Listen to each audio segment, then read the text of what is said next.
Okay, tambala na! At eto na sila, ang nag-iisang masugid na tagahanga ni Nicole Yala, Chris Chuper! Kasama ang nag-iisang die-hard fan ni Chris Chuper, Nicole Yala!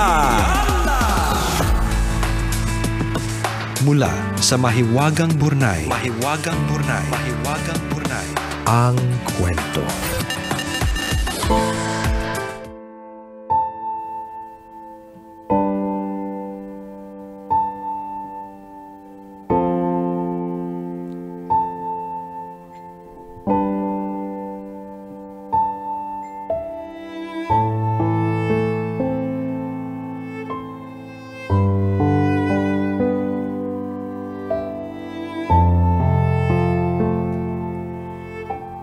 Nicole and Chris. Itago niyo na lang ako sa pangalang John, 27 years old, at tambalerina since 2018. Sumulat ako para ibahagi ang kwento ng hindi pangkaraniwang pagkakaibigan. 2010 nang maging kaibigan ko si Nika. Day 1 pa lang, alam na niyang I am definitely not into girls dahil hindi ako straight. Magkaiba ang ugali namin pero somehow, nag-click kami. Maingay siya, tahimik ako. Mahilig siyang gumala, eskwela at bahay lang ako. Naamoy mo ba? Oo. Yungganisang lukban. Amoy sunog na bawang.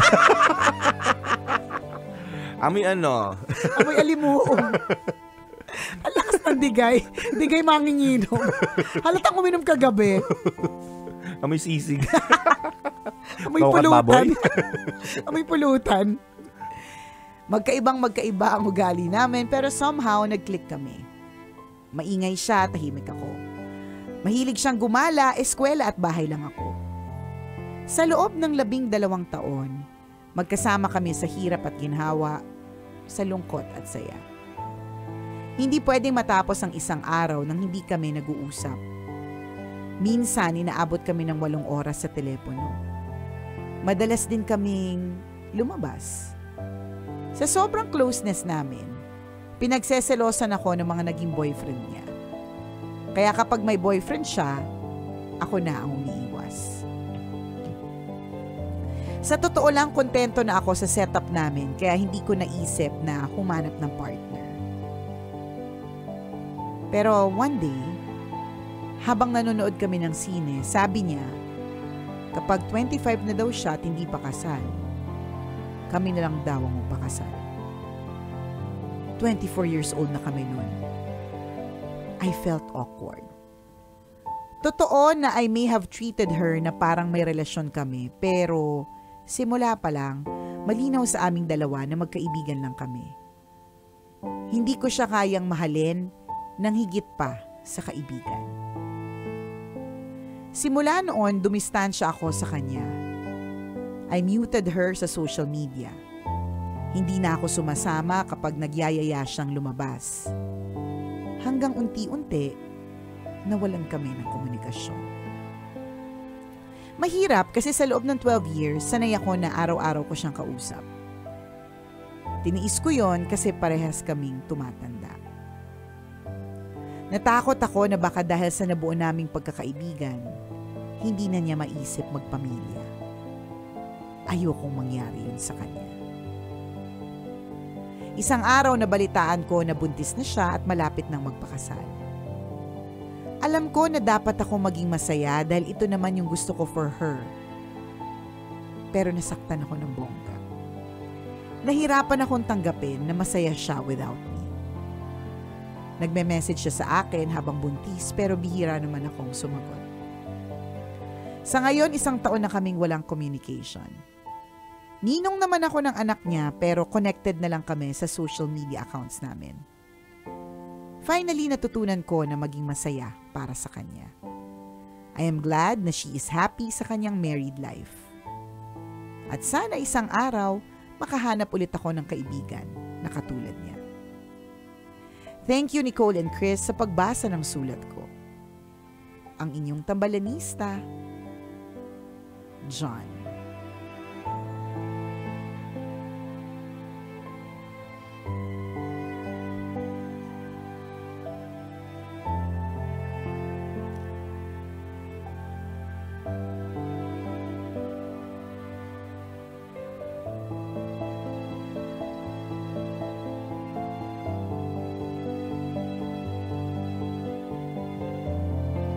Ayan. Okay naman na pala eh. Ganun talaga. Lagi nating sinasabi ito. People come and go. Yes. Seasonal ang ibang mga tao sa ating buhay. Meaning, may season lang kung bakit sila nandyan. Yan. Pagtapos na yung mission nila sa buhay mo, pagtapos na yung season na yan sa buhay mo, edi aalis na din sila. So, dun sa sinasabi mo na sana makahanap ka din ng katulad niya ulit, ng kaibigan na katulad niya ulit, hindi naman imposible yon. 'Di ba? So, it's okay. Ang mahalaga na-experience mo magkaroon ng ganyang klaseng BFF, 'di ba? Yes. Ang mahalaga naging masaya ka. Ang mahalaga ay na-excite ka, may kasama ka manood ng sine, makainuman, lahat na ng mga bagay na pwedeng ma-experience sa mga BFF na experience mo. Correct. Ganun talaga. May mga tao talagang magtatagal sa buhay natin. May mga tao talagang hindi magtatagal. At may mga tao talagang may itsura, may mga taong walang itsura. Mga ganun. Iba-iba talaga. Ganun talaga yon. Totoo Ganyan, yun. diba? Siguro for some, parang this is just an ordinary story. Parang pangkaraniwan lang. Plain and simple. Pero kung titingnan natin, napakaganda nung kwentong iniiwan sa atin ng kwento ni John. Yung pagiging masaya sa ibang tao. 'Di ba? Yun eh. Na parang choice mo rin kasi na magalit sa taong yun. Parang pagtitinan mo, ay siya naka-move on or naka-move forward Ayan kaagad na naman siya. sa moving on. Di ba na parang hindi ako papayag. Dapat nagluluksa pa rin siya. Hindi ako papayag na masaya siya tapos ako nagluluksa pa rin. Yes. Oo. So what we learned from your story, John, is 'di ba? Let's be happy for for our friends. Ganun talaga pag plastic. Let's be happy for them. Di ba na parang na maging masaya tayo para sa kaligayahan nila. Yes, kasi choice mong maging bitter, choice mo ring maging magagalitin, at choice mong maging masaya para sa ibang tao. Yan. Diba? In this case, parang mas malaya ka eh. Diba? Mas maluwag. magaan. Oo, correct. Maluwag yung isip mo, diba? Maluwag yung puso mo, parang payapa kang natutulog. Maluwag ka na. Maluwag ka na. Ang pangit.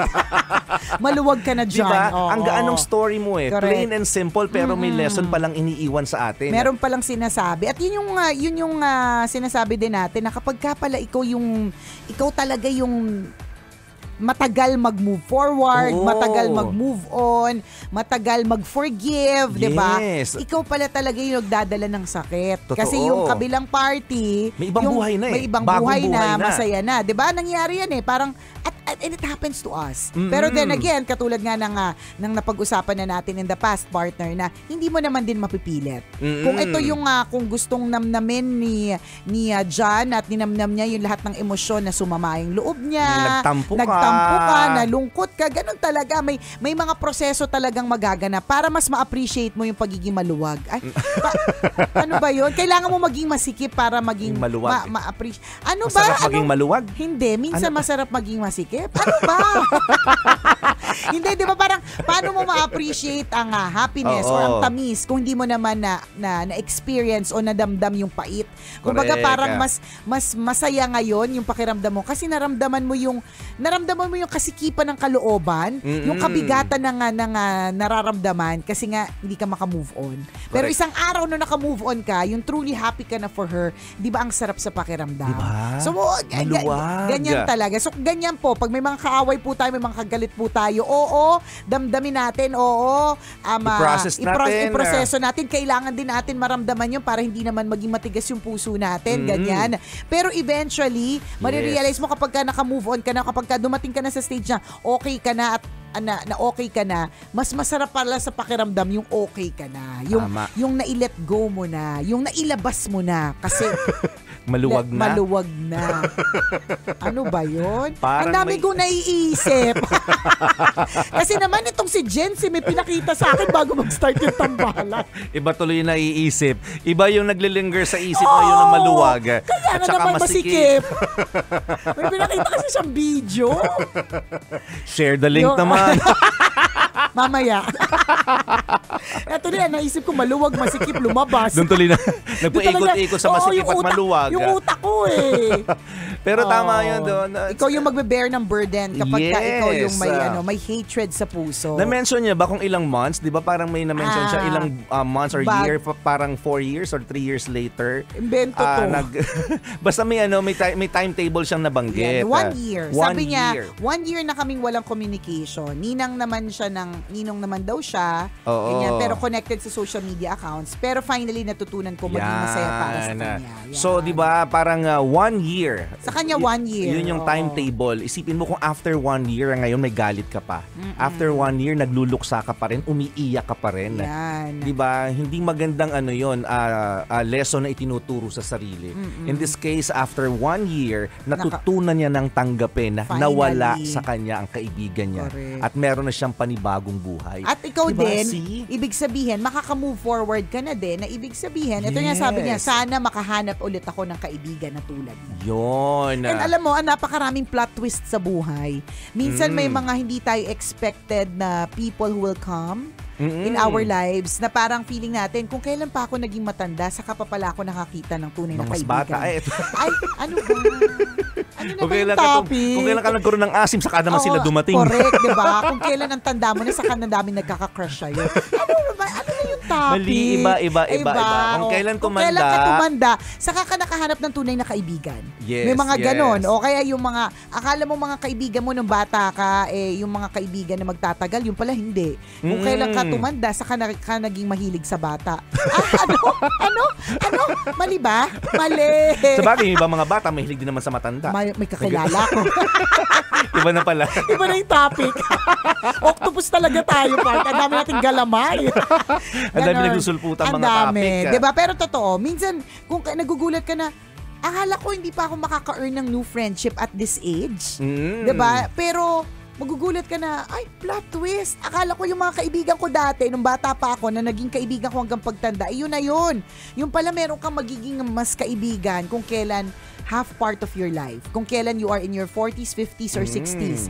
Kunyari, yung mga nagzuzumba. Dati kunyari, hindi ka pa nag-retire sa trabaho. So, ang mga kaibigan mo, yung mga kaibigan mo sa trabaho, na nag-retire ka, finally, tas nagkaroon ka ng mga kaibigan sa Zumba kasi hindi ka na nagtatrabaho, di ba? Yung pala yung mga kaibigan mo ka Zumba, may makakakuha ka pa pala ng bata sa Zumba. Tama. Ay, ano pa ba? Pwede, Ano ba tama yun? naman Makakuha ka ng bata sa Zumba? Oo, di ba? Ah. Batang magtuturo sa'yo mag-zumba. O Oo. kaya batang izumba ka. May kakilala din po akong ganun. Oh, may kakilala Kung kailan din. tumanda, saka Oo. lumande. Ay, Ano ano na ba yung topic? Ano ba yan? Ganon. Iba-iba naman. Iba-iba na kasi. Wag mo kasi ako pinapakita ng video eh. Bago mag-umpisa yung tambalan eh. Pag may mahali akong video na napapanood, nadadarang yung utak ko eh. Nadidistract si ako partner. eh. Ano ba yun? Hindi, pero truly. Maganda yung plot twist May ganong plot twist na, kung kailan ganitong edad na ako na wala na ako sa school, hindi na ako parte ng isang organisasyon, meron pa pala akong mamimit tapos magiging BFF ko pa pala siya. O yun na din yung season. So dun sa part na yun, John, na sana makahanap pa ako ng kaibigan na katulad niya, makakahanap ka nun. Ang maganda dito, what if ang plot twist pa, yung mahanap mo na magiging BFF mo, magiging lover mo din. Gets mo? Yes. Parang kumbaga, meron ka na may talagang... kakilala din akong ganun. diba? Nag-retire sa trabaho. Pa-DI na. Yan, Kaya pala madalas nag-DI, hindi pala Correct. mag-exercise. Hindi pala, ini-exercise pala. Ang mga natutulog na ang mga dati, binubuhay pala ang mga natutulog na mga anes. Ganon. Naging jowa pala niya yung DI. Naging jowa niya. Wala namang masama. True. Wala naman silang sabit pareho. Yung isa nag-retire na parang akala natin hindi na ako magkakaroon ng love life. Parang wala nang chance na, di ba, magkaroon ako ng panibagong friendship. Taong magmamahal sa akin. Correct. Di ba kasi ang dami ng taon na nakalipas. Kasi baka may feeling tayo na ang friendship ay nabubuo lang when we're younger. Hindi Ang friendship can be made buo-buo kapag Can be made bubuo. Even when we're older, magugulat tayo na, okay, meron It's pa maganda pala. na nga yung statement mo. I'm like, yeah, hello. Like, super duper yan now, diba? I like it. It's really pasok na. Bayak, it's like pasok sa banga. Ganon. Meron ka pang pwedeng maging kaibigan sa madaling salita dyan. Totoo yun. Diba? Habang may buhay, may pwedeng maging kaibigan. Yan ang bagong quotation. Hindi na, habang buhay, may pag-asa. Wala, luma na yon. Habang may buhay, may pwedeng bagong kaibigan. Totoo yun, no? Kaya tayo lang din po kasi yung nagsiset minsan ng boundaries natin Diba yung isip lang din nagdidikta sa atin minsan na parang, hanggang dito ka na lang. 30 years old na ako. Wala diba? nang pwedeng magmahal. Yes. Wala nang pwedeng maging kaibigan. Correct. Ay, 45 years old na ako, mahirapan na akong mag-apply ng trabaho. Yan, diba? O kaya, 50 years old na ako, hindi wala nang magkaka-crush sa akin. Diba? Ay, nag-retire na ako, hindi na ako magkaka-love life, sa bahay na lang ako. Ay, naku, dami namin kakilala kung kailan nakapag-retire. Diba? Saka nakapag-focus sa love life. Correct. Diba? Nakakuha ng mas bata ulit. Sa truth. Why not? Diba?